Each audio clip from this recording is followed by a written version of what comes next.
Kuttanad literature ഫെസ്റ്റിൻ്റെ പേരിൽ ഹാർദമായി സ്വാഗതം ചെയ്യുകയാണ്. അതുപോലെ തന്നെ ശ്രീ സുഭാഷ് ചന്ദ്രൻ, അദ്ദേഹത്തെയും ഈ വേദിയിലേക്ക് സ്വാഗതം ചെയ്യുകയാണ്. ശ്രീ അജയ് പി മങ്ങാട്, അദ്ദേഹത്തെയും സ്വാഗതം ചെയ്യുകയാണ്. അതോടൊപ്പം തന്നെ ഈ പരിപാടിയുടെ മോഡറേറ്ററായിട്ടുള്ള ശ്രീ ദിനേശൻ കരിപ്പള്ളിയും ഈ വേദിയിലുണ്ട്. അദ്ദേഹത്തെയും സ്വാഗതം ചെയ്യുന്നതോടൊപ്പം ഈ പരിപാടിയിൽ പങ്കുകൊള്ളാനെത്തിയിട്ടുള്ള മുഴുവൻ പേരെയും ഈ പരിപാടിയിലേക്ക് സ്വാഗതം ചെയ്തുകൊണ്ട് ചടങ്ങ് ആരംഭിക്കുകയാണ്. വിഷയം എൻ്റെ രചനാസങ്കല്പം. വേദിയിൽ ശ്രീ സി വി ബാലകൃഷ്ണൻ, ശ്രീ സുഭാഷ് ചന്ദ്രൻ, ശ്രീ അജയ് പി മങ്ങാട്, ഒപ്പം മോഡറേറ്റർ ശ്രീ ദിനേശൻ കരിപ്പള്ളി. സമയം 45 മിനിറ്റ്. എല്ലാവർക്കും സ്വാഗതം. എൻ്റെ രചനാസങ്കല്പം എന്ന വിഷയത്തെ ആസ്പദമാക്കി നമ്മോട് സംവദിക്കാനെത്തിയ മലയാളത്തിലെ പ്രശസ്തരായ സി വി ബാലകൃഷ്ണനെയും സുഭാഷ് ചന്ദ്രനെയും അജയ് പി മാങ്ങാടിനെയും സഹൃദയരായ മലയാളികൾക്ക്, പ്രത്യേകിച്ചും വടകരയിലെ കടത്തനാട്ടിലെ സഹൃദയരായ മലയാളികൾക്ക് പ്രത്യേകം ഔപചാരികമായി പരിചയപ്പെടുത്തേണ്ട ആവശ്യമുണ്ടെന്ന് കരുതുന്നില്ല. സമയപരിമിതി കൊണ്ട് കൂടുതൽ പറഞ്ഞ് ഇവരുടെ അവസരം നഷ്ടപ്പെടുത്താനും ഉദ്ദേശിക്കുന്നില്ല. അപ്പോൾ ആദ്യം ശ്രീ സി വി ബാലകൃഷ്ണനോട് നമുക്ക് അദ്ദേഹം തൻ്റെ രചനാസങ്കല്പത്തെ പറ്റി പറയും. അതിന് മുന്നോടിയായി ഞാൻ പെട്ടെന്ന് സി വി ബാലകൃഷ്ണൻ എന്ന പേര് എൻ്റെ മനസ്സിലേക്ക് വരുമ്പോൾ ഹൈസ്കൂൾ ക്ലാസ്സിൽ പഠിക്കുമ്പോൾ മാതൃഭൂമി ആഴ്ച പതിപ്പിൽ വന്ന ആയുസിൻ്റെ പുസ്തകം എന്ന നോവലാണ് എൻ്റെ മനസ്സിലേക്ക് വരാറ്. അതിന് എസ് നായർ വരച്ച അതിമനോഹരമായ ചിത്രങ്ങൾ, ഇലസ്ട്രേഷൻ, അതുകൂടി മനസ്സിലേക്ക് വരാറുണ്ട്. പിന്നീട് ബാലകൃഷ്ണൻ ഒരുപാട് എഴുതിയിട്ടുണ്ട്. ഒരുപാട് കഥകൾ, നോവലുകൾ, തിരക്കഥകൾ, അങ്ങനെ വൈവിധ്യമാർന്ന സർഗാത്മക ആവിഷ്കാരങ്ങൾ നിർവഹിച്ചിട്ടുള്ള മലയാളത്തിലെ വളരെ സീനിയറായ ഒരു എഴുത്തുകാരനാണ് സി വി ബാലകൃഷ്ണൻ. അദ്ദേഹത്തെ കാണുമ്പോൾ ചെറുപ്പം എന്തോന്ന് എനിക്ക് തോന്നുന്നത് ഒരു 70 വയസ്സിന് മുകളിലുള്ള ഒരാൾ കൂടിയാണ് അദ്ദേഹം. എഴുത്തിലും വ്യക്തിപരമായ ശാരീരികമായും യുവത്വം സൂക്ഷിക്കുന്ന അപൂർവം എഴുത്തുകാരിൽ ഒരാൾ കൂടിയാണ് ബാലകൃഷ്ണൻ. ബാലകൃഷ്ണൻ്റെ എഴുത്തിനെ പറ്റി ചിന്തിക്കുമ്പോൾ എൻ്റെ മനസ്സിൽ വരുന്ന വേറെ ഈ ദൃശ്യബിംബങ്ങളുടെ ഒരു സമൃദ്ധിയുണ്ട്, വിഷ്വൽ ഇമേജറീസ്. ഒരുപക്ഷെ സിനിമയുടെ സ്വാധീനം, അദ്ദേഹം നന്നായി സിനിമ കാണുന്ന ആളാണെന്ന് ഞാൻ മനസ്സിലാക്കിയിട്ടുണ്ട്. ചെറുപ്പകാലങ്ങളിൽ ഞാനൊക്കെ കോളേജ്, ഹൈസ്കൂളിൽ പഠിക്കുന്ന കാലഘട്ടത്തിൽ നമ്മളെ നാട്ടിൽ ചലച്ചിത്രോത്സവങ്ങളെല്ലാം വരുന്നതിന് മുമ്പ്, തിരുവനന്തപുരത്തു നിന്നും ചലച്ചിത്രോത്സവം നമ്മൾ സ്വപ്നം കാണുന്നതിന് മുമ്പ് കൽക്കത്തയിലും മറ്റും നടക്കുന്ന ചലച്ചിത്രോത്സവങ്ങളുടെ റിപ്പോർട്ടുകൾ സി വി ബാലകൃഷ്ണൻ ദേശാഭിമാനി വാരികയിൽ എഴുതിയത് ഞാൻ വായിച്ചിട്ടുണ്ട്. അപ്പോൾ സ്വന്തം രചനാസങ്കല്പത്തെ പറ്റി പറയുമ്പോൾ തൻ്റെ രചനാസങ്കല്പത്തെ ഈ സിനിമാവബോധം, ഈ ദൃശ്യബിംബങ്ങളുടെ സമൃദ്ധിക്ക് ഉൾപ്പെടെയുള്ള കാര്യങ്ങളിൽ എത്രത്തോളം സ്വാധീനിച്ചിട്ടുണ്ടെന്ന് പറയാൻ പറ്റുമോ?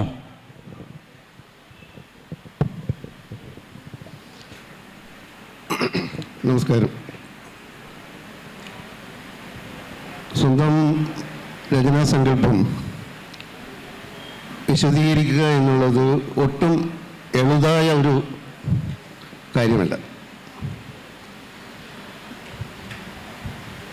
ഓരോ എഴുത്തുകാരൻ്റെയും ഈ രചനാസങ്കല്പം വ്യത്യസ്തമായിരിക്കും.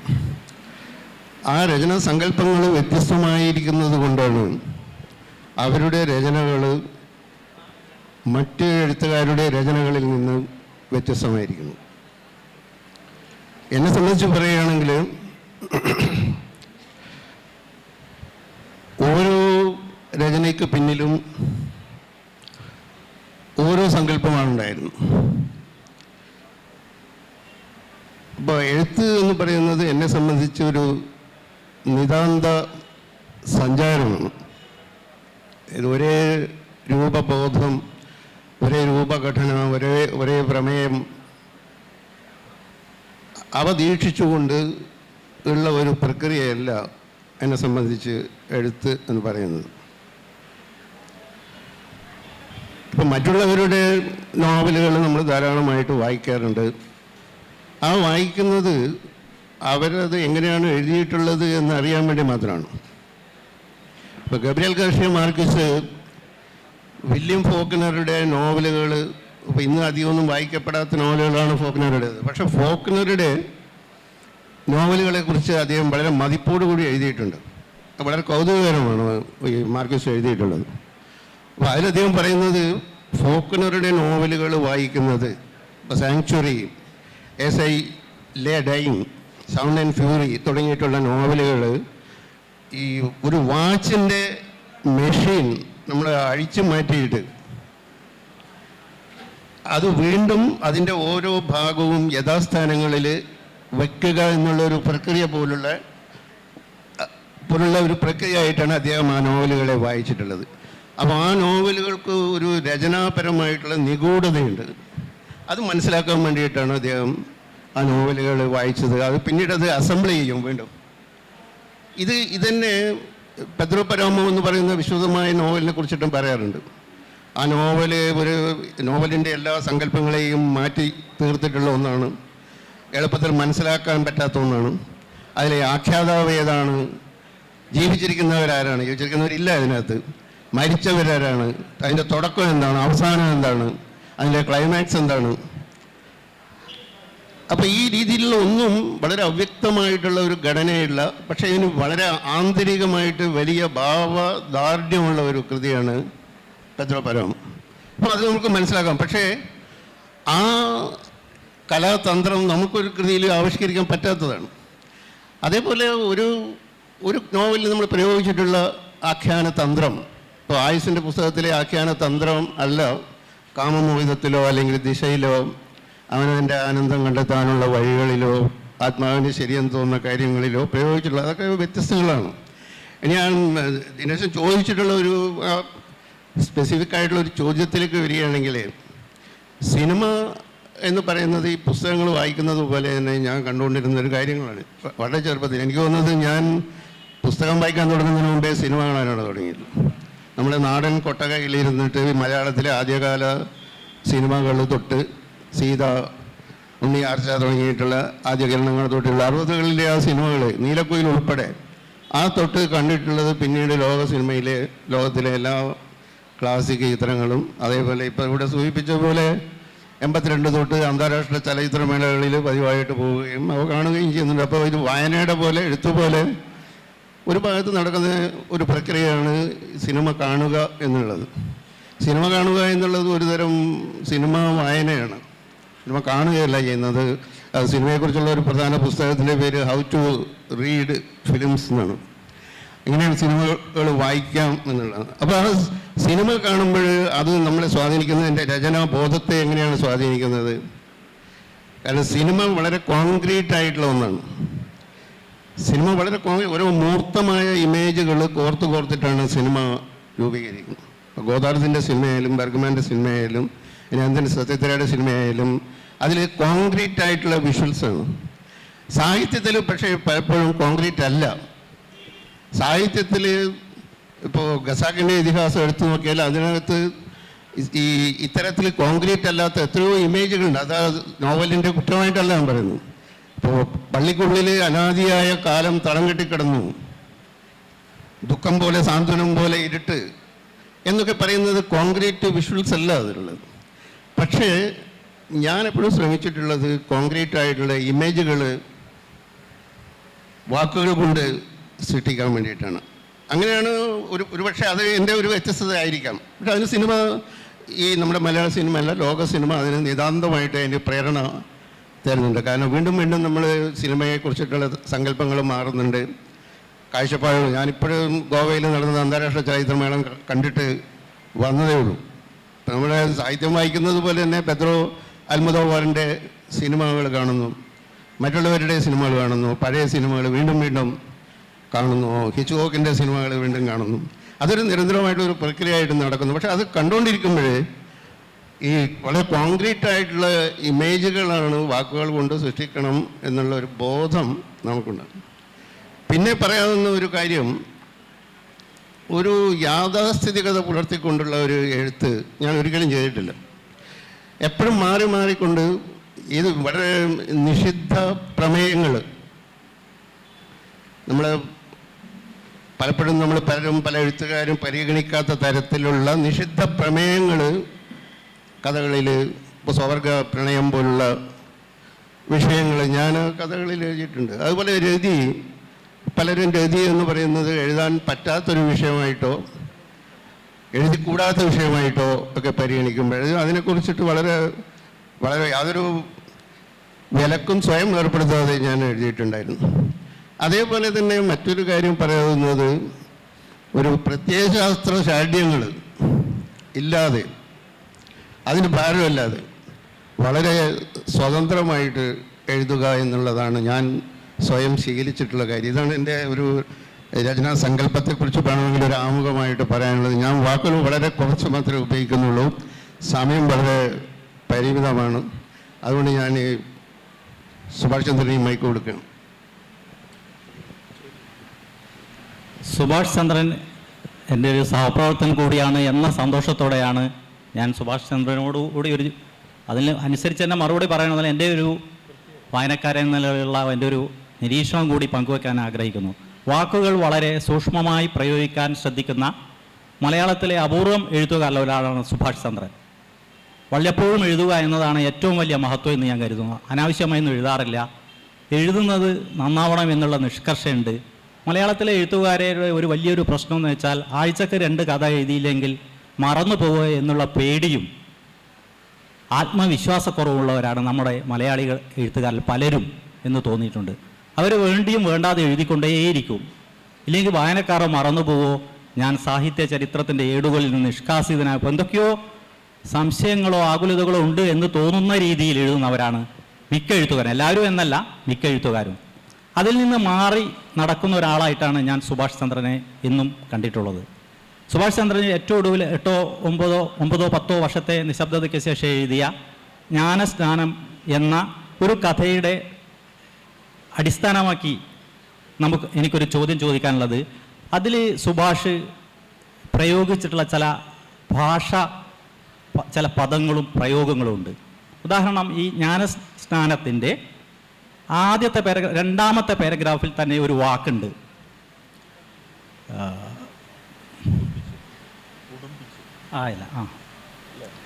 എന്തായിരുന്നു ശരിയാ? ദേഹം ഉടുമ്പിച്ചു. പിന്നെ ഗഗനദൃശ്യത്തിൻ്റെ ഗാംഭീര്യം പൊറാഞ്ഞ് 16കാരന് ദേഹം ഉടുമ്പിച്ചു. അത് സുഭാഷ് അശ്രദ്ധമായി എഴുതിയതല്ല, അതുകൊണ്ട് എഴുതിയതല്ല, ബോധപൂർവം തന്നെ എഴുതിയതാണെന്ന് എനിക്കറിയാം. പിന്നെ അടുത്ത വരിയിൽ സബർമതിയുടെ ദൈർഘ്യമേറിയ നെടുനീളൻ പുളിനങ്ങളിൽ, ആരാണെങ്കിൽ തീരങ്ങളിൽ നിന്ന് എഴുതൂ, വളരെ ഭാഷ ലഘുവായി വരുന്ന സിമ്പിളായി വരുന്നൊരു കാലഘട്ടമാണെന്നൊക്കെ പറയുമ്പോഴും സുഭാഷ് ചന്ദ്രൻ എഴുത്തുകാരൻ ഉടുമ്പിച്ചു എന്നൊരു പദവും പൊറാഞ്ഞ് പണ്ട് കവിതകളിലൊക്കെ ഉപയോഗിച്ചിരുന്ന ഒരു പദമാണ്. ഇപ്പം ആരും അത് പ്രയോഗിച്ച് കാണാറില്ല. അപ്പോൾ എന്തുകൊണ്ട് ഭാഷയെ പറ്റിയുള്ള ഈ ഒരു കൺസെപ്റ്റ് വെച്ചിട്ട് സ്വന്തം രചനാസങ്കല്പത്തെ സുഭാഷ് വിശദീകരിക്കുമെന്ന് കരുതുന്നു? നമസ്കാരം. 1930 നടന്ന ഒരു ദണ്ഡി യാത്രയെ ആസ്പദമാക്കിയിട്ട് എഴുതിയ കഥയാണ് ജ്ഞാനസ്നാനം. ഏതാണ്ട് 100 വർഷങ്ങൾ തികയുന്നു, 95 വർഷങ്ങൾ കഴിഞ്ഞു.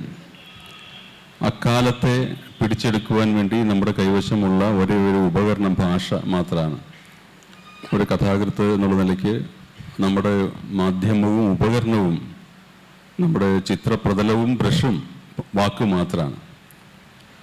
അപ്പോൾ അതിൻ്റെ പരിമിതികൾ അത്തരം ഭൂതകാല കഥകൾ രചിക്കുമ്പോൾ ഒരു സമകാലിക കഥാകൃത്തിന് ഉണ്ടാവുക സ്വാഭാവികമാണ്. അപ്പോൾ പഴയ കാലത്തിൻ്റെ, ഇപ്പോൾ സിനിമയിൽ ബാലകൃഷ്ണൻ പറഞ്ഞതുപോലെ സിനിമയിലാണെങ്കിൽ പല ടെക്നിക്കുകളുണ്ട്. ഇപ്പം ഭൂതകാലം ചിത്രീകരിക്കുമ്പോൾ ബേണിംഗ് അംബർ എന്ന് പറയുന്നൊരു കളർ ഉപയോഗിക്കും. ഒരു കത്തുന്ന വൈക്കവലിൻ്റെ നിറം ചേർക്കുമ്പോൾ ഒരു പഴയകാല പ്രതീതി ഉണ്ടാകും. പക്ഷെ നമ്മുടെ പുതിയ കാലത്ത് 2024 നിങ്ങൾ വായിക്കാനെടുക്കുന്നൊരു കഥയിൽ അങ്ങനെ ഒരു ഭൂതകാല പ്രതീതി സൃഷ്ടിക്കുവാനായിട്ട് എഴുത്തുകാരൻ്റെ കയ്യിൽ വാക്ക് എന്ന് പറയുന്ന ടൂൾ മാത്രമേ ഉള്ളൂ. അപ്പം അതുകൊണ്ടാണ് പൊറാഞ്ഞ് എന്നും പുളിനം എന്നും ഉടുമ്പിച്ചു എന്നും ഉള്ള അക്കാലത്തിൻ്റേത് മാത്രമായ ചില വാക്കുകൾ അതിനകത്ത് ഉപയോഗിക്കുന്നു. അത് ദിനേശൻ കൃത്യമായി പറഞ്ഞതുപോലെ അവിചാരിതമായിട്ട് ഉണ്ടാവുന്നതോ ബോധമില്ലാതെ ഉപയോഗിക്കുന്നതല്ല. വളരെ ബോധപൂർവം ആ കാലത്തിൻ്റെ, ഇപ്പോൾ മഹാത്മാഗാന്ധി സഞ്ചരിച്ച ഒരു ഫൂട്ടേജ്, നമ്മൾ ഏതെങ്കിലും ദണ്ഡിയാത്രയുടെ തന്നെ ഒരു വീഡിയോ ഫൂട്ടേജ് കണ്ടാൽ അത് ചാപ്ലിൻ സിനിമകൾ പോലെ ഇങ്ങനെ ചാടി ചാടി ചാടി കാണും. അന്നത്തെ ആ 24 ഫ്രെയിംസ് എന്നുള്ള സങ്കല്പത്തിലേക്ക് എത്തുന്നതിന് മുമ്പുള്ള, ഇപ്പോൾ 24 സെക്കൻഡിൽ 24 ഫ്രെയിം വരുന്നതിന് പകരം 23 ഫ്രെയിം 22 ഫ്രെയിം ആയി കഴിഞ്ഞാൽ ഒരു ചാട്ടം ഉണ്ടാവും. അപ്പോൾ അത് പക്ഷെ അത് കാണുമ്പോൾ നമ്മളിപ്പോൾ ആ ചാട്ടത്തോടെയാണ് കാണുന്നതെങ്കിലും നമ്മൾ അതിൽ നിന്ന് സംശയീകരിക്കുന്നത് ഗാന്ധി ചാട്ടക്കാരനായ നടത്തക്കാരനായിട്ടല്ല. നമുക്കത് സങ്കല്പിക്കാൻ സാധിക്കാം. ഭൂതകാലത്തിൻ്റെ അദ്ദേഹത്തിൻ്റെ പേസ്, നടത്തത്തിൻ്റെ പ്രവേഗം നമുക്ക് ഊഹിക്കാൻ സാധിക്കും. അതുപോലെ ജ്ഞാനസ്നാനം വായിക്കുമ്പോൾ 1930 ഒരു സംഭവം തത്സമയം എന്നോണം ലീലാധർ വിത്തൽ എന്ന് പറയുന്ന 14 വയസ്സുകാരൻ കാണുന്ന മഹാത്മാഗാന്ധിയെയും തൻ്റെ സംഘാംഗങ്ങളെയും കണ്ടു പകർത്തുന്ന കഥയിൽ അക്കാലത്തിൻ്റെതായ ഒരു എലമെൻ്റ് ഭാഷയിൽ വരുത്തണം എന്ന് ബോധപൂർവം ആലോചിച്ചതിൻ്റെ ഫലമായിട്ടാണ് അങ്ങനെ ചെയ്യുന്നത്. വാക്കുകൾ പഴകിയ നാണയങ്ങളെപ്പോലെ കാലഹരണപ്പെടും എന്ന് വിചാരിക്കുന്ന കൂട്ടത്തിലല്ല ഞാൻ. ഇപ്പോൾ പഴയ 5 പൈസയും 10 പൈസയും ഒക്കെ നമുക്ക് ഇപ്പോൾ എടുക്കാൻ പറ്റില്ല. നമുക്ക് കടയിൽ കൊടുത്താൽ അത് അതിൻ്റെ വിനിമയ മൂല്യം ഇല്ല. എന്നാൽ വാക്കിന് അങ്ങനെ ഒന്നില്ല. വാക്ക് അത് ഉപയോഗിക്കുന്ന സന്ദർഭത്തിൽ എത്രമാത്രം പ്രയുക്തമായിരിക്കുമോ എന്നുള്ള ഔചിത്യം എഴുത്തുകാരനുണ്ടെങ്കിൽ അത് കൃത്യമായിട്ട് നമുക്ക് അവിടെ പ്രയോഗിക്കാൻ സാധിക്കും. അതുകൊണ്ട് ഇപ്പോൾ ഞാൻ പലപ്പോഴും പറയാറുണ്ട്, രത്നക്കല്ല് വെച്ച നുണയാണ് സാഹിത്യം. കല്ല് വെച്ച നുണ എന്ന് പറയുമ്പോൾ അത് തന്നെയാണ് അർത്ഥമാക്കുന്നത്. രത്നക്കല്ല് പിടിപ്പിച്ച നുണയാണ് സാഹിത്യം. അപ്പോൾ അത് നുണയുടെ ഒരു സൃഷ്ടിക്കപ്പെടുന്ന വാക്കിൻ്റെ ഒരു പരിസരത്തിൽ യഥാർത്ഥമായി പ്രയോഗിക്കപ്പെടുന്ന, എടുത്തു വയ്ക്കപ്പെടുന്ന ഒരു വാക്ക്, അത് പഴയ കാലത്തിൻ്റേതായാലും ഭൂതകാലത്തിൻ്റേതായാലും ഇനിയും സൃഷ്ടിക്കപ്പെടുന്നൊരു വാക്കായാലും. ഇപ്പോൾ ജ്ഞാനസ്നാനം അവസാനിക്കുന്നത് അമോദി എന്ന് പറയുന്ന വാക്കിലാണ്. അത് ഭാഷയിൽ ഇല്ലാത്ത പദമാണ്. ഭൂതകാലത്തിന് വേണ്ടിയിട്ട് ഒരു എഴുത്തുകാരൻ സൃഷ്ടിച്ച പദമാണ് അമോദി എന്നുള്ളത്. അഹിംസ പോലെ, അസ്തയം പോലെ, അപരിഗ്രഹം പോലെ മഹാത്മാഗാന്ധി 3 പദങ്ങളെ, അത് അദ്ദേഹം സൃഷ്ടിച്ച പദങ്ങളല്ല, അത് നമ്മുടെ അന്തരീക്ഷത്തിലുള്ള പദങ്ങളാണ്. ഇന്ത്യൻ പൊളിറ്റിക്സിന് അദ്ദേഹം അവയെ സവിശേഷമായ ശക്തിയോടെ എടുത്ത് പ്രയോഗിക്കുകയാണ് ചെയ്തത്. അഹിംസ, ഹിംസിക്കരുത്; അസ്തയം എന്ന് വെച്ചാൽ മോഷ്ടിക്കരുത്; അപരിഗ്രഹം, പരിഗ്രഹിക്കുക എന്ന് വെച്ചാൽ പിടിച്ചു പറിക്കുകയാണ്; അപരിഗ്രഹം എന്ന് വെച്ചാൽ പിടിച്ചു പറിക്കാതിരിക്കൽ തുടങ്ങിയ 3 വാക്കുകൾ സൃഷ്ടിച്ചതുപോലെ മഹാത്മാഗാന്ധി 1930 സൃഷ്ടിച്ചുവെന്ന് കഥാകാരൻ ഫാൻറ്റസി എന്നൊരു വാക്കാണ് അമോദി എന്ന് പറയുന്നത്. അഭയപദമാണ്. ഒരു ഭയജനകമായ വാക്കുകൾക്ക് മുമ്പിൽ അകാരം ചേർത്തിട്ട് ഒരു അഭയപദങ്ങൾ സൃഷ്ടിച്ച മഹാത്മാഗാന്ധി 1930 സൃഷ്ടിച്ച ഒരു അഭയപദമാണ് ഇത് എന്ന് അവസാനിപ്പിക്കുന്നൊരു കഥയാണ്. അപ്പോൾ ഉടുമ്പിക്കുക എന്നും പുളിനം എന്നുമുള്ള പഴയകാല വാക്കുകൾ മാത്രമല്ല, മലയാളം ഇതുവരെ ഉപയോഗിച്ചിട്ടില്ലാത്തൊരു പുതിയ വാക്ക് കൂടി അതിനകത്തുണ്ട്. അതായത് ഭാവിയിലേക്കുള്ള ഒരു വാക്കുണ്ട്. എഴുത്തുകാരൻ വാസ്തവത്തിൽ അങ്ങനെ വാക്കിനെ പറ്റിയുള്ള, അതിൻ്റെ ഇൻറ്റൻസിറ്റിയെ പറ്റിയുള്ള, അതിൻ്റെ വിനിമയ മൂല്യത്തെ പറ്റിയുള്ള, വാക്കിൻ്റെ എക്കണോമിയെ പറ്റിയുള്ള ധാരണയുള്ള ഒരാളായത് കൊണ്ടുകൂടിയാണ് ചില പദങ്ങൾ, ചില പ്രയോഗങ്ങൾ ചില സന്ദർഭങ്ങൾക്കനുസരിച്ച് പ്രയോഗിക്കുന്നത് എന്ന് കരുതുന്നു. ഇനി നമുക്ക് അജയ് പി മങ്ങാടിൻ്റെ രചനാസങ്കല്പത്തെക്കുറിച്ചാണ് അറിയേണ്ടത്. സി വി ബാലകൃഷ്ണനായാലും സുഭാഷ് ചന്ദ്രനായാലും കഥകൾ എഴുതിക്കൊണ്ടാണ് സാഹിത്യരംഗത്തേക്ക് പ്രവേശിച്ചത്. ഉറങ്ങാൻ വയ്യ എന്ന കഥയാണ് ബാലകൃഷ്ണേട്ടൻ്റെ ആദ്യം ഞാൻ വായിക്കുന്നത്. അത് അന്തരിച്ചുപോയ CH ഹരിദാസ് എഡിറ്റ് ചെയ്തിരുന്ന, അദ്ദേഹം ആ പ്രസിദ്ധീകരണം വരുമ്പോഴേക്കും മരിച്ചുപോയി അല്ലേ? അതെ ഞാനന്ന് ഹൈസ്കൂൾ ക്ലാസ് പഠിക്കുന്ന കുട്ടിയാണ്.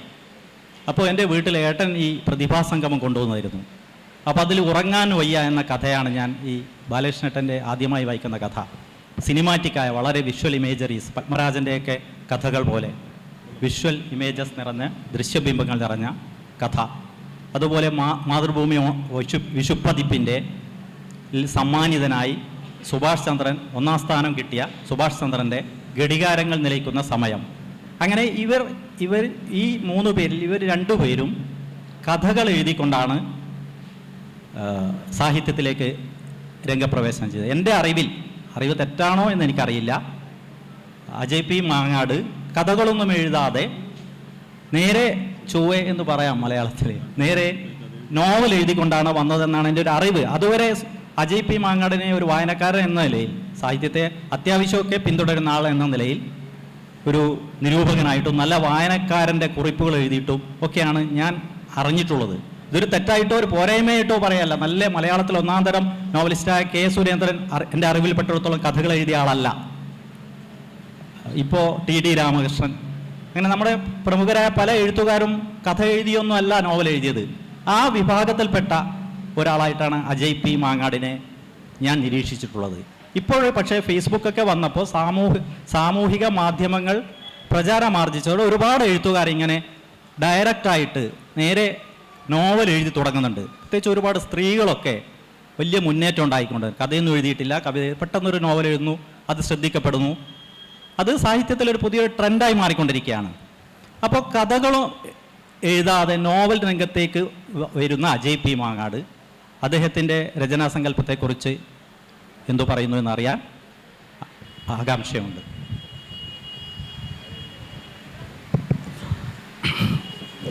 വണക്കം. ഇതിൽ കഥ എഴുതിയിട്ടില്ല എന്നുള്ളത് വസ്തുതാപരമായിട്ട് ശരിയല്ലെങ്കിലും ഇവിടെ പ്രസക്തമല്ല. നമ്മുടെ ഇവിടുത്തെ ഒരു സംസാരത്തിൽ അത് പ്രസക്തമല്ലാത്തതുകൊണ്ട് കഥ എഴുതിയിട്ടുണ്ടോ ഇല്ലയോ എന്നുള്ള പ്രശ്ന വിചാരത്തിലേക്ക് പോകുന്നില്ല. രചനാസങ്കല്പത്തെക്കുറിച്ച് പറയുകയാണെങ്കിൽ ഒരു വിശേഷിച്ചൊരു രചനാസങ്കല്പവും ഇല്ലാതെ എഴുതി തുടങ്ങിയ ഒരാളാണ് ഞാൻ. കാരണം അത് കുറച്ചുകൂടെ കൃത്യമായിട്ട് പറഞ്ഞു കഴിഞ്ഞിട്ടുണ്ടെങ്കിൽ ഒരു നല്ല പുസ്തകം വായിക്കുമ്പോൾ നമ്മുടെ മനസ്സിൽ ആ പുസ്തകത്തെക്കുറിച്ചൊരു സങ്കല്പം ഉണ്ടായി വരും.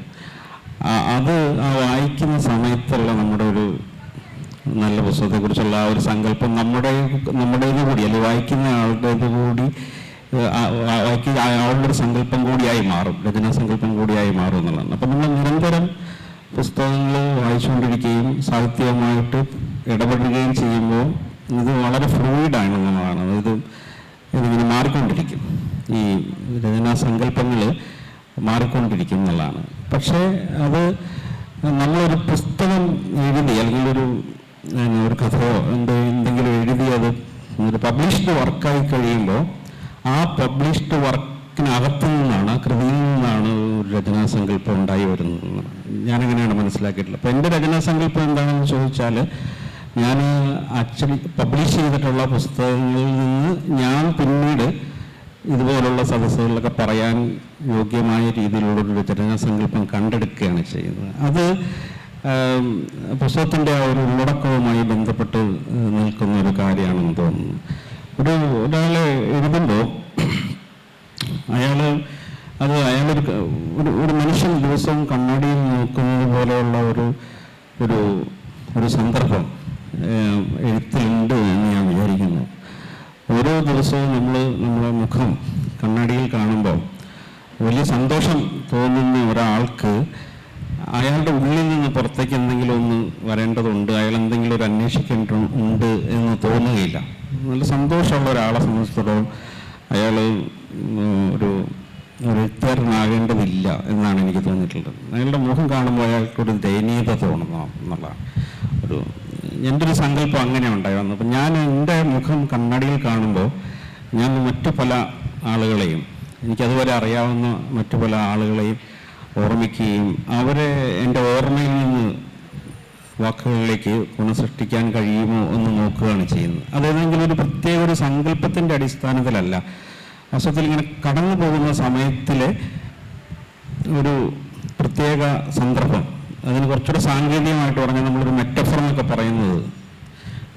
പറയാറുണ്ടല്ലോ. ഒരു മെറ്റഫർ എന്ന് പറയും ഒരു നിമിഷം, ഒരു വീട്ടുമുറ്റത്തൊരു സ്ത്രീ ഒറ്റയ്ക്ക് നിൽക്കുന്നു എന്നുള്ളത് ഒരു മെറ്റഫറാണ് ഒരർത്ഥത്തിൽ. നമ്മൾ വായിക്കുന്നത് ബഷീറിൻ്റെ മതിലുകൾ നമുക്കൊക്കെ പരിചയമുള്ള ഒരു കൃതിയാണ്. അതിൽ നാരായണി എന്നുള്ളൊരു കഥാപാത്രമുണ്ട്. ബഷീർ കേൾക്കുന്നതാണ്, കാണുന്നില്ല അതിനകത്ത്. ബഷീർ തന്നെയാണ് ആ കഥയിലെ നായകൻ. നാരായണി എന്നുള്ളത് വായിക്കുന്ന ഒരാൾക്ക് അതിനകത്തുള്ള ഒരു കഥാപാത്രമായിട്ട് അനുഭവപ്പെടുകയും ഒരു സിനിമയൊക്കെ എടുക്കുമ്പോൾ അതൊരു കഥാപാത്രം തന്നെയായിട്ട് വരികയും ചെയ്യുമെങ്കിലും ചില വായനക്കാർ ഈ നാരായണി ഒരു മെറ്റഫറായിട്ടാണ് കാണുന്നത്. എഴുത്തുകാരൻ കണ്ണാടി നോക്കുന്നതിൻ്റെ ഒരു മെറ്റഫറായിട്ട്, ഈ സർഗപരമായ ഒരു ആവിഷ്കാരത്തിന് സാധ്യതയില്ലാത്ത ഒരു സ്ഥലത്ത് നിൽക്കുമ്പോൾ ഒരു സർഗവേദനയിൽ നിന്നാണ് ഒരു നാരായണി ഉണ്ടായി വരുന്നത് എന്നുള്ളത്. നാരായണി അവിടെ ഒരു സ്ത്രീയല്ല, എഴുതാനുള്ള ജയിലിൽ കിടക്കുന്ന ഒരാൾ അയാളുടെ ആത്മപ്രകാശനത്തിന് വേണ്ടിയിട്ട് അയാൾ ശ്രമിക്കുമ്പോൾ ആ ശ്രമത്തിൻ്റെ ഒരു പ്രകാശനമാണ് നാരായണി എന്നാണ് ചിലർ കരുതുന്നത്. ചില വായനക്കാർ അങ്ങനെ നിരീക്ഷിച്ചിട്ടുണ്ട്. അതിനുള്ളൊരു തെളിവായിട്ട് നമുക്ക് ആ കൃതിയിൽ തന്നെ കാണാവുന്നത് ആ ഒരു നാരായണീയ ആയിട്ടുള്ള വിനിമയം സാധ്യമായി കഴിയുമ്പോൾ അതുവരെ പൂവിടാതിരുന്ന റോസാ പൂവിടുകയാണ് ചെയ്യുന്നത്. ഇതൊരു എക്സ്പ്രഷനാണ് എന്നുള്ളതാണ്. ആ ഒരു എക്സ്പ്രഷനാണ് ചെയ്യുന്നത്. അപ്പം നമ്മുടെ മനസ്സിൽ ഒരു സങ്കല്പത്തിൽ ഉള്ളത് നമ്മളിങ്ങനെ എക്സ്പ്രസ് ചെയ്യുമ്പോൾ ഒരു വാക്കുകളിലൂടെ നോവലായിട്ടോ കഥയായിട്ടോ ലേഖനവുമായിട്ടോ ഭാഷയിൽ നമ്മൾ എക്സ്പ്രസ് ചെയ്യുന്ന നമ്മുടെ ഉള്ളിലെ ഒരു വികാരം, ഇമോഷൻ എന്ന് പറയുന്നത് ഒരു വസ്തുവായി മാറുകയാണ് ചെയ്യുന്നത്. ആ വസ്തുവിൽ നിന്ന് എൻ്റെ ഉള്ളിലുള്ള അതേ വികാരം വായനക്കാർക്കും അത് അനുഭവിക്കാൻ പറ്റണം എന്ന സങ്കല്പത്തിൽ നിന്നാണ് സത്യത്തിൽ എഴുതുന്നത്.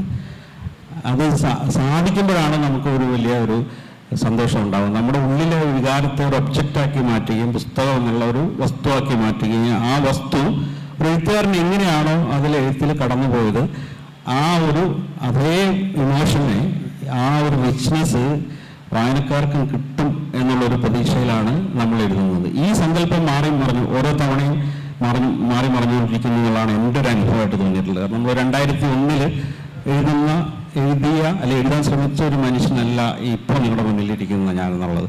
ഇനി ഇപ്പോൾ ഞാൻ എഴുതാൻ ശ്രമിക്കുമ്പോൾ എൻ്റെ ഉള്ളിൽ വേറെ ചില സങ്കല്പങ്ങളുണ്ടെന്നുള്ളതാണ്.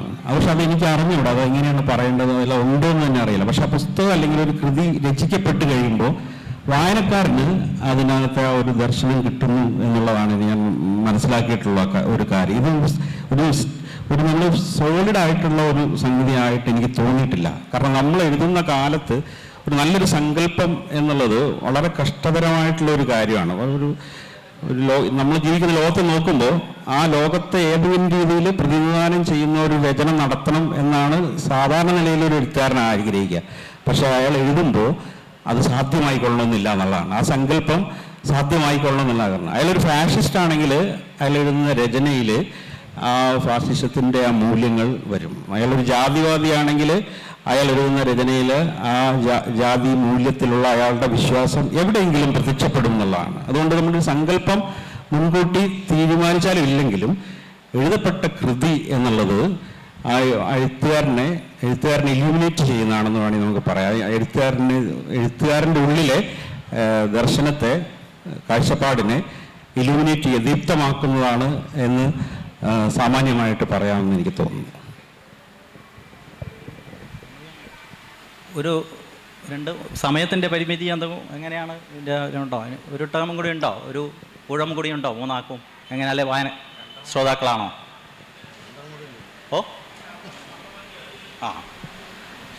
അപ്പോൾ ഒരു 5 പതിറ്റാണ്ടായെങ്കിലും എഴുത്തിൽ തുടരുന്ന ആളാണ് ശ്രീ CV ബാലകൃഷ്ണൻ. എഴുതി ഉറങ്ങാൻ വയ്യ തുടങ്ങിയ കഥകൾ, ആയുസിൻ്റെ പുസ്തകം, നോവലൊക്കെ എഴുതുന്ന കാലത്തിൽ നിന്ന് പുതിയ കാലത്തിലേക്ക് എത്തുമ്പോൾ, തലമുറകൾ മാറുമ്പോൾ രചനാസങ്കല്പത്തിൽ എന്തൊക്കെ മാറ്റങ്ങൾ വരുന്നുണ്ടോ? എന്തൊക്കെയാണ് അതെന്ന് സംക്ഷിപ്തമായി പറയാൻ പറ്റുമോ? ഞാൻ നേരത്തെ ഇക്കാര്യം വിശദീകരിച്ചതാണ്. പുതിയ കാലത്ത് പുതിയ എഴുത്തുകാർ വരുന്നു, അവരുടെ പ്രമേയ പരിഗണനകൾ മാറുന്നു, അവരുടെ രചനാ രീതികൾ മാറുന്നു. അപ്പം അവലംബിക്കാൻ വേണ്ടിയിട്ടല്ല ഞാൻ ഇവിടെ ഉള്ളത്. കാരണം ഞാൻ ഈ പറഞ്ഞ പോലെ 50-ലധികം വർഷം മുമ്പേ എഴുതി തുടങ്ങിയാണ്. അപ്പം അതിനുശേഷം ഞാൻ സ്വയം മാറിയിട്ടുണ്ട്, നവീകരിച്ചിട്ടുണ്ട്. എൻ്റെ വിശ്വാസങ്ങളും പലതും ഇല്ലാതായിട്ടുണ്ട്, പുതിയ വിശ്വാസങ്ങൾ ഉണ്ടായിട്ടുണ്ട്, ഒരു വിശ്വാസവും ഇല്ലാതെയുമായിട്ടുണ്ട് ചിലപ്പോഴൊക്കെ.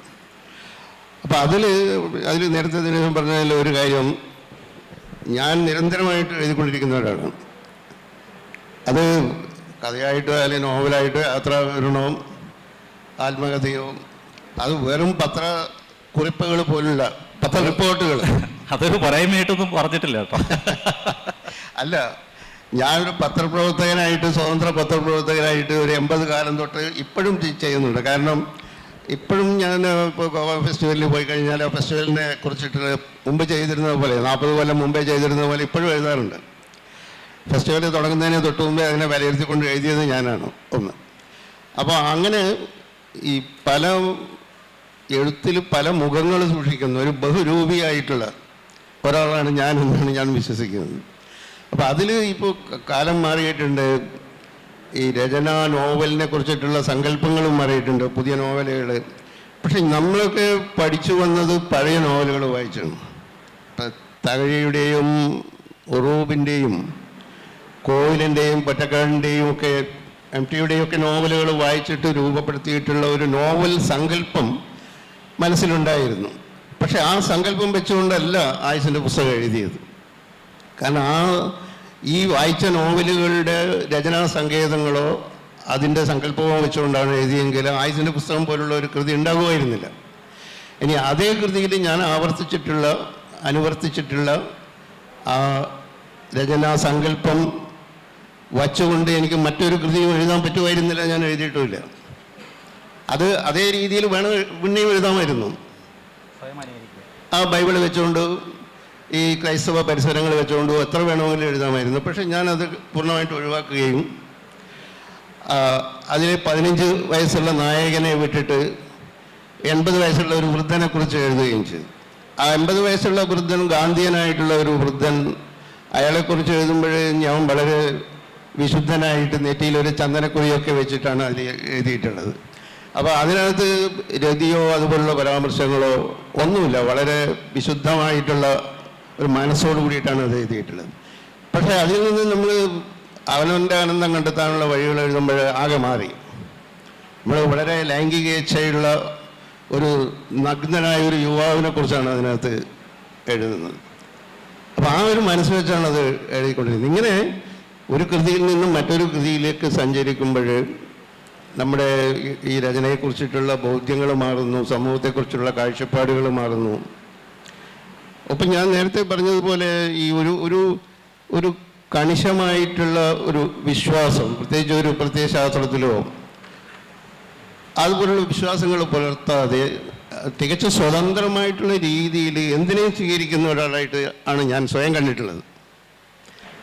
അത് നോക്കുമ്പോൾ പിന്നെ ഏറ്റവും ചെറുപ്പക്കാരനായ ഒരാളെക്കാളും ചെറുപ്പക്കാരനാണ് ഞാനെന്ന് എനിക്ക് തോന്നുന്നു, വയസ്സുണ്ടെങ്കിലും. ഒരു പ്രായത്തിൻ്റെ ഇത് വെച്ചുകൊണ്ട് നമ്മൾ ഒന്നിനെ തള്ളിക്കളയുന്നില്ല. പ്രായം ഒരു തടസ്സമായിട്ട് വരികയോ നമ്മുടെ മനസ്സിന് ഉൾക്കൊള്ളാൻ പറ്റാത്ത എന്തൊക്കെയാണ് നടക്കുന്നത് എന്നുള്ള രീതിയിലുള്ള കാര്യങ്ങളല്ല കാണുന്നത്. ലോകത്തെ ഏറ്റവും പുതിയ കണ്ണുകൾ കൊണ്ട് നോക്കിക്കാണുകയും അതിൻ്റെ കാര്യങ്ങൾ എഴുതുകയും ചെയ്യുന്നു. ഞാൻ ഏറ്റവും ഒടുവിൽ എഴുതിയിട്ടുള്ള ഒരു കഥ എന്ന് പറയുന്നത് മെർലിൻ മൺറോയെ കുറിച്ചാണ്. മെർലിൻ ശേഷിപ്പ് എന്ന് പറയുന്ന ഒരു കഥ. അത് എനിക്ക് 2 തരത്തിലുണ്ട്. ഒന്ന്, ഹോളിവുഡ് സിനിമയോടുള്ള ഒരു ആരാധന. ഹോളിവുഡിൽ ഒരു കാലത്ത് ജീവിച്ചിട്ടുള്ള ഹോളിവുഡിൻ്റെ നെറുകയിലുണ്ടായിരുന്ന മെർലിൻ മൺറോ എന്ന് പറയുന്ന 36ാമത്തെ വയസ്സിൽ മരിച്ചുപോയ വളരെ സുന്ദരിയായിട്ടുള്ള ആ നടിയെക്കുറിച്ചിട്ടുള്ള ഒരു ഗൃഹാതുരത്വം. അവർ മരിക്കുമ്പോൾ എനിക്ക് 10 വയസ്സായിരുന്നു.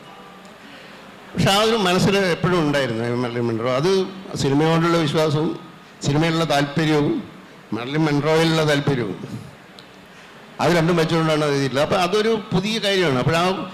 അത് പക്ഷേ 62-ൽ കുടുങ്ങിക്കിടക്കുകയല്ല. ആ കഥ നീങ്ങി നമ്മുടെ വർത്തമാനകാലത്തിലേക്ക് വരികയും ആ വർത്തമാനകാലത്തിലെ കാലിഫോർണിയയിലുള്ള ആ ശവകുടീരത്തിൻ്റെ അടുത്ത് വന്ന് നിൽക്കുകയും അവിടെ വന്നെത്തുന്ന ഒരാളിലേക്ക് അത് അവസാനിക്കുകയാണ് ചെയ്യുന്നത്. അപ്പോൾ അങ്ങനെ ഇതിങ്ങനെ നിരന്തരമായിട്ട് പരിണമിച്ചുകൊണ്ടിരിക്കുന്ന ഒരു പ്രക്രിയയാണ്. കൃത്യമായിട്ട് ഇന്ന ഒരു ബോധ്യം വെച്ചുകൊണ്ടാണ് നമ്മളെ രചനകൾ സാധിക്കുന്നത്, നിർവഹിക്കുന്നത് എന്ന് നമുക്കൊരിക്കലും പറയാൻ വേണ്ടി പറ്റുകയില്ല. ആത്മാനുകരണത്തിൻ്റെ ചതുപ്പിൽ പതിക്കുക എന്നതാണ് ഒരു എഴുത്തുകാരനെ സംബന്ധിച്ചിടത്തോളം ഏറ്റവും വലിയ ശാപം അല്ലെങ്കിൽ പരിമിതി എന്ന് ആണ് സി വി ബാലകൃഷ്ണൻ ഇപ്പോൾ സൂചിപ്പിച്ചതെന്ന് ഞാൻ മനസ്സിലാക്കുന്നു. കാലത്തിൽ രചനാസങ്കല്പത്തിൽ വന്ന മാറ്റത്തെക്കുറിച്ച് വളരെ സംക്ഷിപ്തമായി പറയാൻ സുഭാഷ് ചന്ദ്രൻ.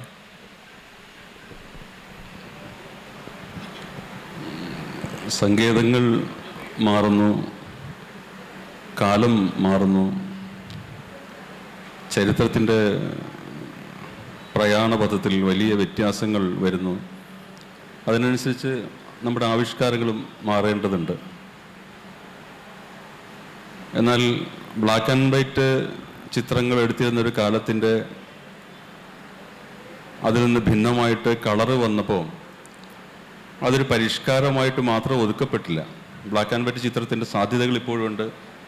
അതിഗംഭീരന്മാരായ ഫോട്ടോഗ്രാഫർമാർ ബ്ലാക്ക് ആൻഡ് വൈറ്റ് ഇപ്പോഴും ഉപാധിയായിട്ട് തന്നെ ഉപയോഗിക്കുന്നു. സിനിമകളിൽ ഇപ്പോൾ ഷിൻഡ്ലേഴ്സ് ലിസ്റ്റൊക്കെ പോലുള്ള സിനിമകളിൽ ഒരുപാട് പണത്തിൻ്റെ വലിയ അധിക ചെലവുണ്ട് എന്ന് മനസ്സിലാക്കിയിട്ട് പോലും ചില സംവിധായകന്മാർ പഴയ സംഗതി തന്നെ ഉപയോഗിക്കുന്നു. ചിത്രകലയുടെ ഇപ്പോൾ റിയലിസ്റ്റിക് പെയിൻറ്റിങ്ങിൻ്റെ സാധ്യത ക്യൂബിസവും എക്സ്പ്രഷനിസവും ഒക്കെ വന്നപ്പോൾ മാറി എന്ന് വിചാരിച്ച കലാനിരൂപകന്മാർ അക്കാലത്തുണ്ടായിരുന്നു. പക്ഷേ അത് വീണ്ടും ഇപ്പോൾ AI എന്ന് പറയുന്ന സംഗതിയുടെ ഏറ്റവും വലിയ ഉപലബ്ധിയായിട്ട് കരുതുന്ന ഈ അതുപോലെയുള്ള ജീവനുള്ള ചിത്രങ്ങൾ സൃഷ്ടിക്കുന്ന കാര്യത്തിലാണ്. ഒരു ദാലിയെ സൃഷ്ടിക്കാൻ AIക്ക് പറ്റും, അനുകരിക്കാൻ മാത്രമേ സാധിക്കുള്ളൂ. പക്ഷേ റിയലിസ്റ്റിക് പെയിൻറ്റിങ് അത് നന്നായി ചെയ്യും. അപ്പോൾ ഈ കാലഘട്ടങ്ങളിലൂടെ ആവിഷ്കാരത്തിൻ്റെ സാധ്യതകളും അതിൻ്റെ ഇടപെടലുകളും മാറുന്നുവെങ്കിലും ക്രിയേറ്റിവിറ്റി എപ്പോഴും എല്ലായ്പ്പോഴും ഒരേപോലെ തന്നെ ഉണ്ടാവുക. അത് 1-ാം ശതകത്തിൽ സംഘ കവിതകൾ എഴുതിയിരുന്ന തമിഴ് സാഹിത്യത്തിലെ ആ എഴുത്തുകാരനും 20-ാം നൂറ്റാണ്ടിൽ എഴുതുന്ന അജയ് പി മങ്ങാടിനും ഉള്ള ക്രിയേറ്റിവിറ്റി മനുഷ്യന് സാധ്യമായ സർഗാത്മകതയുടെ ഒരു ഫിലമെൻറ്റിൽ ആവഹിക്കാൻ കഴിയുന്ന വോൾട്ടതയുടെ അളവിൽ വ്യത്യാസമൊന്നുമില്ല. അതിനി 2000 വർഷങ്ങൾ കഴിഞ്ഞാൽ അത് തന്നെയായിരിക്കും.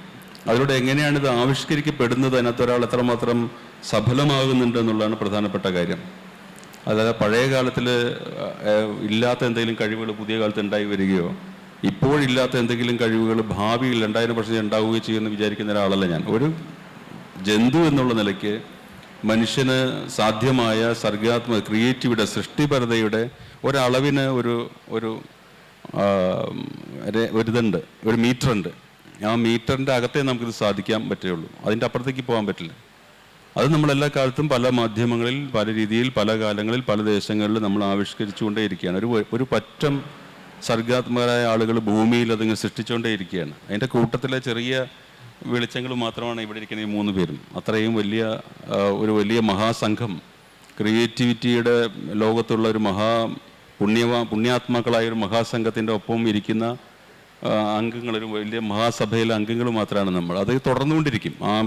ഈ ഹോള് പോലെ ഈ കസേരകൾ ഒഴിയുന്നത് പോലെ ഈ കസേരകളും ഒഴിയുകയും അവിടെ പുതിയ ആളുകൾ വന്നിരിക്കുകയും അതേ ക്രിയേറ്റിവിറ്റി അതേ മട്ടിൽ വരും കാലങ്ങളിൽ തുടരുകയും ചെയ്യും. നമുക്കിപ്പോൾ ചെയ്യാൻ പറ്റുന്നത് നമ്മുടെ കാലഘട്ടത്തിൽ സത്യസന്ധമായിട്ട് നോക്കിക്കാണുകയും അതിനെ സത്യസന്ധമായിട്ട് ആവിഷ്കരിക്കാൻ ശ്രമിക്കുകയും ചെയ്യുക എന്നുള്ളത് മാത്രമാണ്. ശ്രീ അജയ് പി മങ്ങാട്.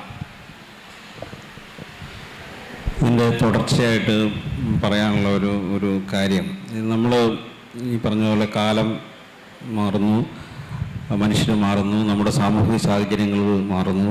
അങ്ങനെ വരുമ്പോൾ നമ്മൾ എഴുതുന്ന എഴുത്തിൻ്റെ ഒരു ശൈലിയും മാറുന്നുള്ളത് വളരെ വ്യക്തമാണ്. ഒരു വേറെ രീതി പറഞ്ഞാൽ 2014 മുന്നേ നമ്മൾ എഴുതിയിരുന്ന സാഹിത്യവും 2014 ശേഷം എഴുതിയിരുന്ന സാഹിത്യം ഒരേപോലെ ആകാൻ പറ്റത്തില്ല.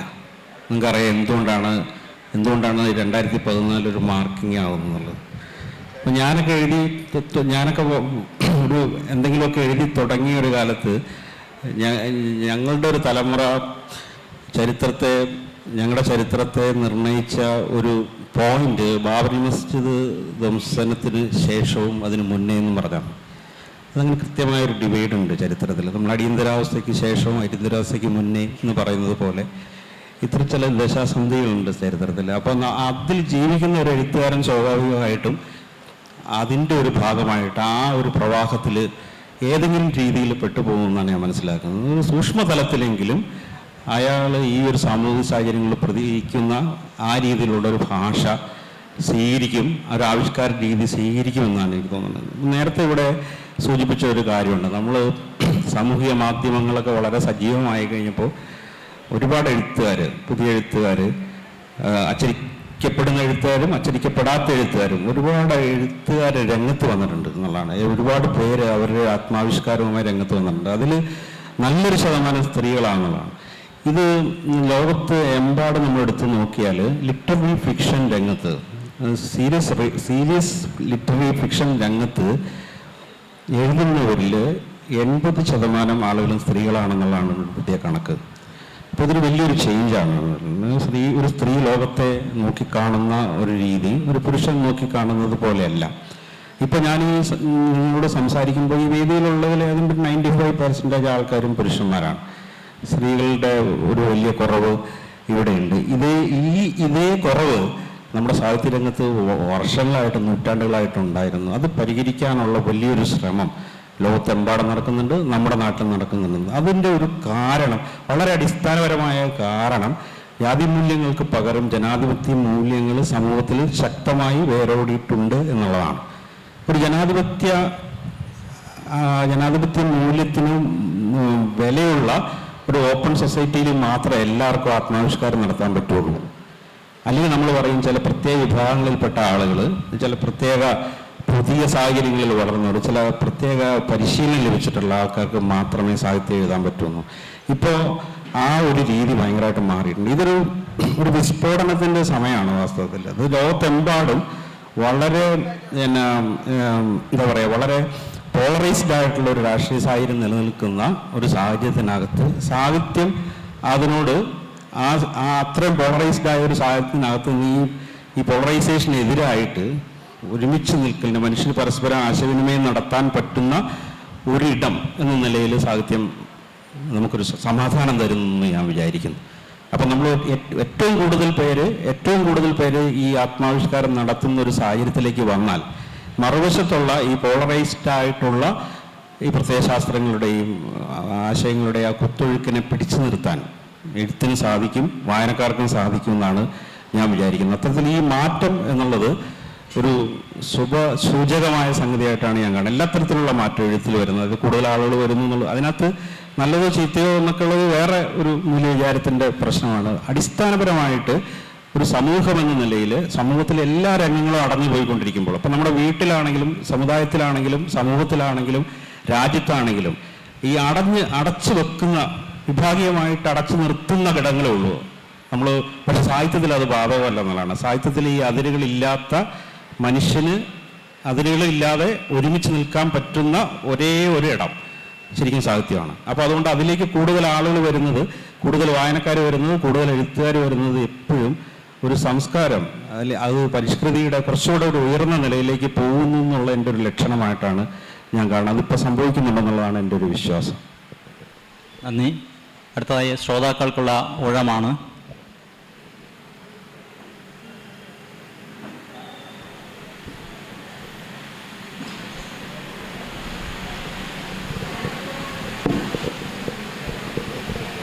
സുഭാഷ് ചന്ദ്രൻ്റെ ജ്ഞാനസ്നാനം എന്ന കഥ ഞാൻ പല പ്രാവശ്യം വായിക്കുകയുണ്ട്. എനിക്ക് വളരെയധികം ഇഷ്ടപ്പെട്ട ഒരു കഥയാണ്. പക്ഷേ ആ കഥയിൽ ഉപ്പിനെ സ്വാതന്ത്ര്യ സമരത്തിൻ്റെ ഒരു രൂപകമായിട്ടാണ് ഞാൻ മനസ്സിലാക്കിയിട്ടുള്ളത്.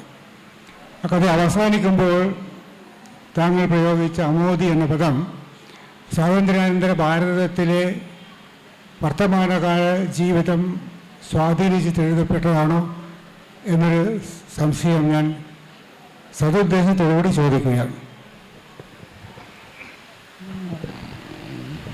അഹിംസ എന്ന വാക്ക് മഹാത്മാഗാന്ധി സ്വന്തം നിലയ്ക്കുണ്ടാക്കിയതല്ല എന്ന് ഞാൻ പറഞ്ഞു. എന്തുകൊണ്ടാണ് ഗാന്ധിജി ഉപ്പിനെ ഒരു സമരായുധമാക്കിയതെന്നുള്ള അക്കാലത്തെ പ്രധാനപ്പെട്ട ചോദ്യമായിരുന്നു. അദ്ദേഹത്തെ അക്കാലത്ത് പരിഹസിച്ചിരുന്നവരുണ്ട്. സൂര്യൻ അസ്തമിക്കാത്ത ഒരു സാമ്രാജ്യത്തിനെതിരെയുള്ള ഇന്ത്യയുടെ ഒരു പോരാട്ടത്തിൽ, ഒരു മഹാരാജ്യത്തിൻ്റെ പോരാട്ടത്തിൽ ഉപ്പിനെ പോലെ ഇത്രയും വില കുറഞ്ഞ ഒരു വസ്തുവിനെ എന്തുകൊണ്ട് മഹാത്മാഗാന്ധി ഒരു സമരായുധമായിട്ട് പ്രയോഗിക്കുന്നു എന്നുള്ളൊരു പ്രധാനപ്പെട്ട ചോദ്യമായിരുന്നു. അദ്ദേഹം അതിന് പലതരത്തിലുള്ള മറുപടി പറഞ്ഞിട്ടുണ്ട്. അതിലൊന്ന് നികുതിയുമായി ബന്ധപ്പെട്ട സംഗതിയാണ്.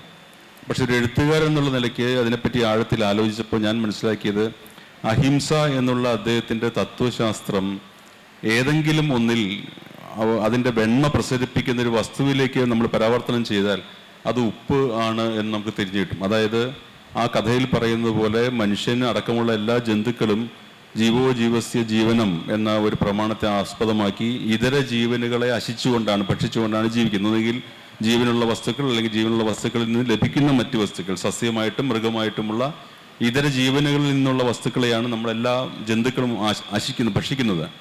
അതാണ് ജീവോ ജീവസ്യ ജീവനം എന്ന വാക്കിൻ്റെ അർത്ഥം.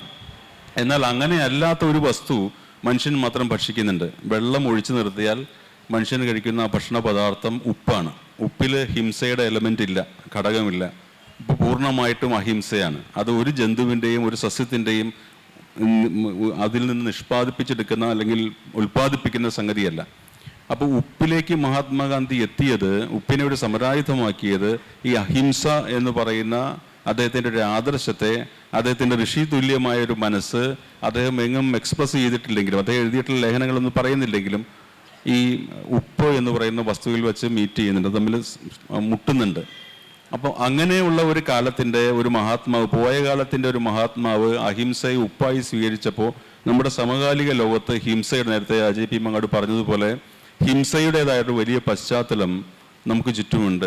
നമ്മുടെ സഹജീവികൾ മതത്തിൻ്റെ പേരിലോ ജാതിയുടെ പേരിലോ വർണ്ണത്തിൻ്റെ പേരിലോ ദേശങ്ങളുടെ പേരിലോ എല്ലാം വലിയ തോതിൽ ആക്രമിക്കപ്പെടുകയും ചോര ചിന്തുകയും ഹിംസ, ആഗോളമായൊരു ഹിംസ നടപ്പിലാകുന്നൊരു കാലത്താണ് നമ്മൾ ജീവിച്ചിരിക്കുന്നത്. ഏതായാലും 10ഓളം യുദ്ധങ്ങൾ ലോകത്തെമ്പാടും ഇപ്പം നടന്നുകൊണ്ടിരിക്കുന്നുണ്ട്. നമ്മൾ കേൾക്കുന്ന ഗാസയിലെ യുദ്ധം അല്ലെങ്കിൽ സിറിയ അങ്ങനെയുള്ള സംഗതികൾ മാത്രമല്ല, ഏതാണ്ട് മേജറായിട്ടുള്ള 10ഓളം യുദ്ധങ്ങൾ നടന്നുകൊണ്ടിരിക്കുന്നത്. കോടിക്കണക്കിന് രൂപയുടെ ആയുധങ്ങൾ ഹിംസയ്ക്ക് വേണ്ടി, മനുഷ്യനെ കൊല്ലാൻ, ഇതര ജീവികളെ കൊല്ലാൻ ഹിംസയ്ക്ക് വേണ്ടി ചെലവഴിക്കപ്പെട്ടുകൊണ്ടിരിക്കുന്ന കാലത്താണ് നമ്മൾ ജീവിച്ചിരിക്കുന്നത്.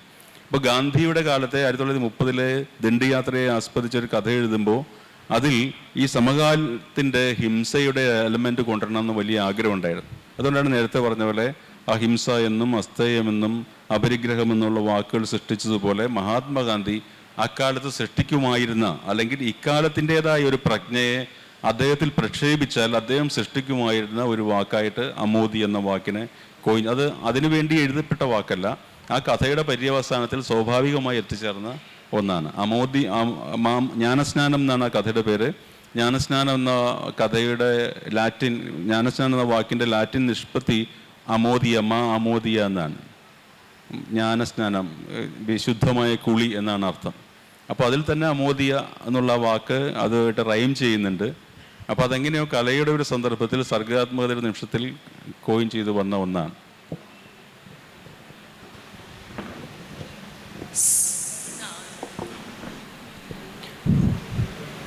എൻ്റെ ചോദ്യം,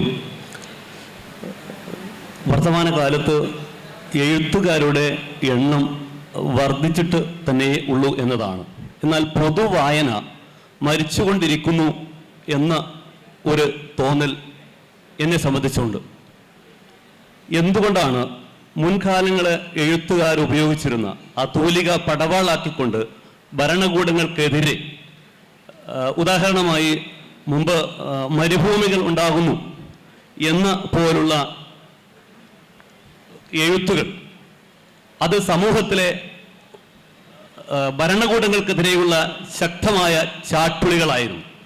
പക്ഷേ ഇക്കാലത്ത് വർത്തമാനകാല സംഭവങ്ങളെ, രാഷ്ട്രീയമുൾപ്പെടെ അത്തരം വിഷയങ്ങളെ എഴുത്തിലേക്ക് പ്രത്യക്ഷത്തിൽ മുന്നോട്ട് കൊണ്ടുവരുമ്പോൾ വരുന്നതിൽ എഴുത്തുകാര് പിശുക്ക് കാണിക്കുന്നുണ്ടോ എന്നത് അതെന്തുകൊണ്ടാണ് എന്ന് തോന്നുന്നത്. ഒന്ന്, സൈഡ് ലൈൻ ചെയ്യപ്പെടുമോ എന്നുള്ളതോ, അതല്ലെങ്കിൽ ഭയമാണോ, അതല്ല എഴുത്തുകാരിൽ ഉണ്ടായിട്ടുള്ള ഒരു യുഗ പരിവർത്തനമാണോ അത് എന്നതാണ് എൻ്റെ ചോദ്യം.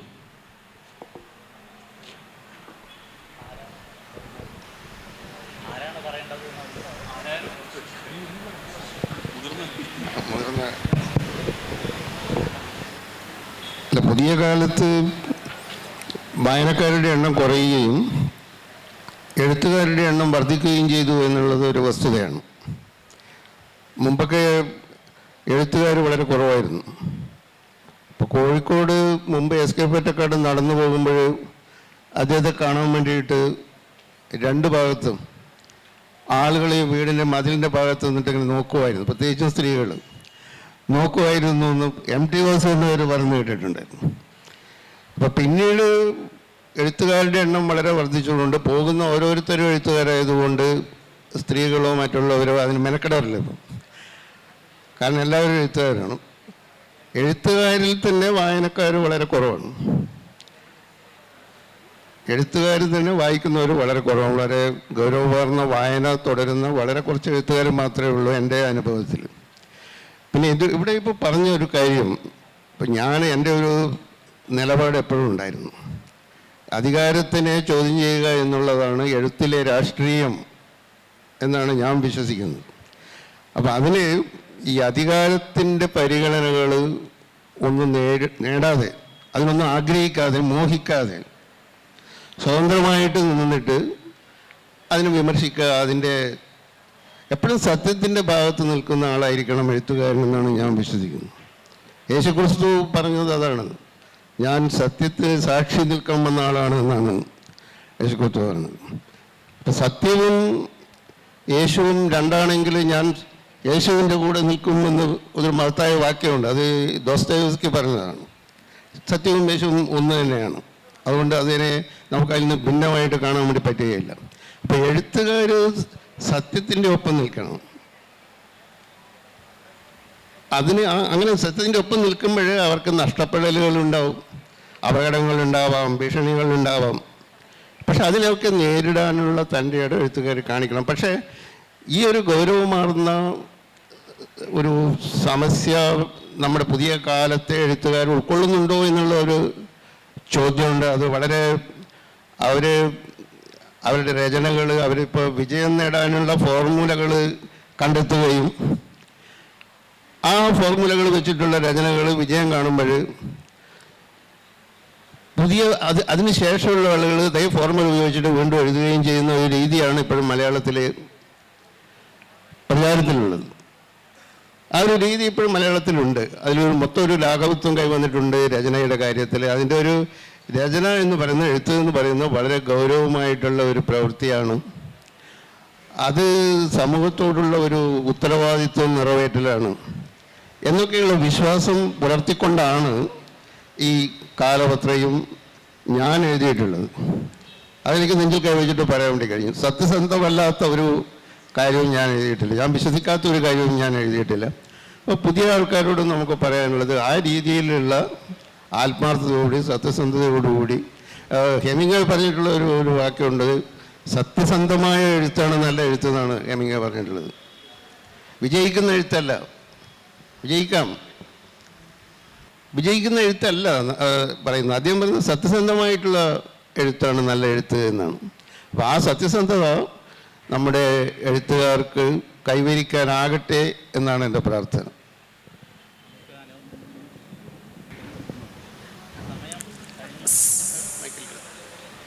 നമുക്ക് അനുവദിച്ച സമയം അതിക്രമിച്ചു എന്നാണ് സംഘാടകർ പറയുന്നത്.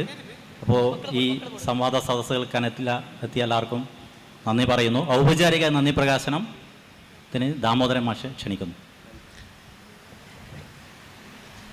നന്ദി അറിയിക്കുന്നതിന് വേണ്ടി ശ്രീ ദാമോദരൻ മാസ്റ്റർ KP അദ്ദേഹത്തെ സ്നേഹപൂർവ്വം ക്ഷണിക്കുകയാണ്. വളരെ പ്രധാനപ്പെട്ട ഒരു കഥാസദസ്സാണ് ഇവിടെ നടത്തിയിട്ടുള്ളത്. ഈ സദസ്സിൽ പങ്കെടുത്ത എൻ്റെ സുഹൃത്തുക്കൾ കൂടിയാണ് ദിനേശൻ കരിപ്പള്ളി, അതുപോലെ തന്നെ സുഭാഷ് ചന്ദ്രൻ എന്നുള്ളവർ. സുഭാഷ് ചന്ദ്രനും ദിനേശ് കരിപ്പള്ളിക്കും CV ബാലകൃഷ്ണനും അജയൻ P മങ്ങാടിനും ലിറ്റററി ഫെസ്റ്റിവലിൻ്റെ പേരിൽ അഗൈരവമായ നന്ദി രേഖപ്പെടുത്തുന്നു. Thank you sir.